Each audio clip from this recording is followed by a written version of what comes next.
Greetings and salutations, the ranting engineer back at you. So before we move into hydrocarbon, which is a massive subject, we need to talk about batteries.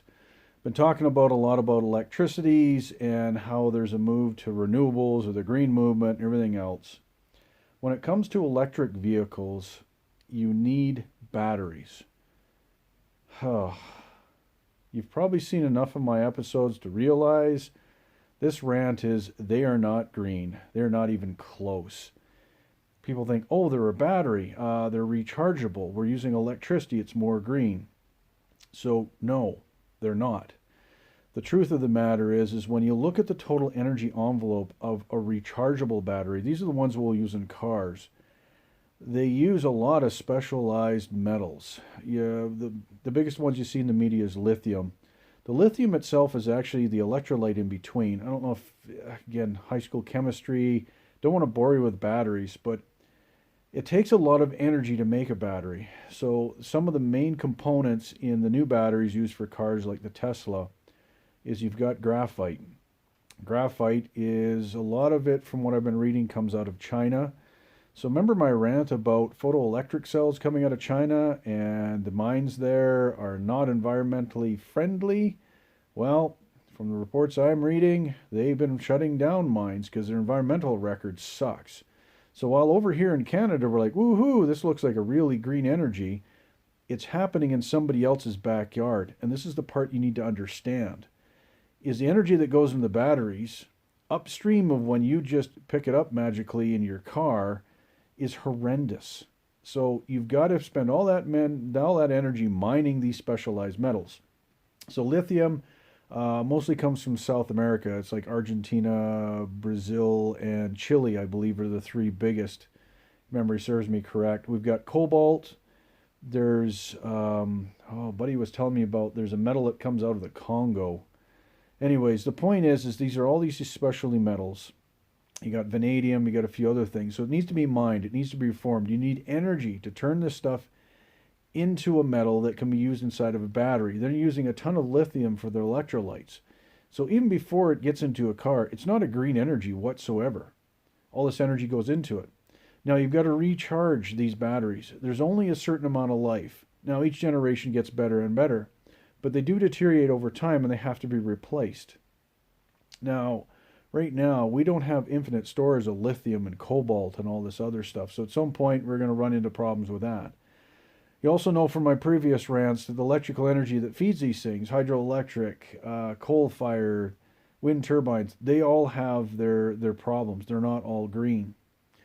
The other problem with batteries is run life. And this calls into one of the issues with Canada. We're compared to a lot of the other countries, we're very sparsely populated, and a lot of our major centers are located a long ways away from one another. So in the very first video, I talked about get Cheerios basically off the field into the supermarket. Well, if we'll say the Cheerios factory is sitting out in Saskatchewan, really close to the oats, but I'm trying to get this Cheerios to Fort St. John, which is my old stomping grounds. An electric vehicle or an electric truck like the ones they're doing over in Scandinavia, Sweden, was what the reports I was reading, won't get there in one charge. A hydrocarbon powered vehicle will get there in a couple tanks of gas. But you'd have to stop and recharge that big rig to get it all the way across. So this is where there's another wrinkle with batteries in electric cars. Are they quiet? Oh, hell yeah. It freaked me out when I saw a Tesla or heard a Tesla. Didn't hear a Tesla the first time in a parking lot. But they've got massive amounts of batteries. They've got all these specialty graphite, lithium, all this stuff that takes energy to make. And when you look at, and this is the hardest part, we'll say horsepower, because electric cars have massive amount of torque. But when you look at the amount of stored energy and how far it can go in this country, electric vehicles, to me, don't have a really good usefulness over long distances. Okay, and that's like looking at it, just trying to be the truth. The truth of the matter is, they aren't great for long distances, so you've got to recharge them. Do I think they're good for metropolitan areas, oh, I think they're excellent. I think they can be done well. But the biggest bullshit PR move is saying that electric cars are green. They are not. This goes into what I was talking about before, media spin. So I'm going to pick on a hybrid vehicle. It was actually my dad that pointed me out because he's like, okay, you know all this math. So I remember years ago when the first hybrids came out and they said, yep, that's a 20% increase in fuel economy. And my dad went, oh, you mean you went from 16 miles per gallon to 18 miles per gallon? I'm like, oh yeah, that's not remarkably that much better. Yet the cost of the hybrid at the time was about $22,000 more. He says, okay, for 20% increase in fuel efficiency, how long does it take to pay off that car? I'll let you think about that. It didn't make any sense. I don't buy into electric cars as a solution for the future. I just don't. If you've gone through all these videos and you start putting the math together, you start doing the total energy envelope to it, electric cars have their place, but they're not the be-all, end-all.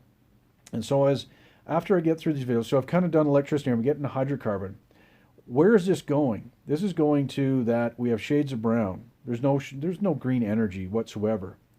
But we need to think about, if we've got all these shades of brown, how do we use them? So after this, I'm going to start getting into hydrocarbon. Hydrocarbon is such a massive subject. So I'm going to have to break it down. I'm probably not going to talk about gasoline that much. Everybody knows it.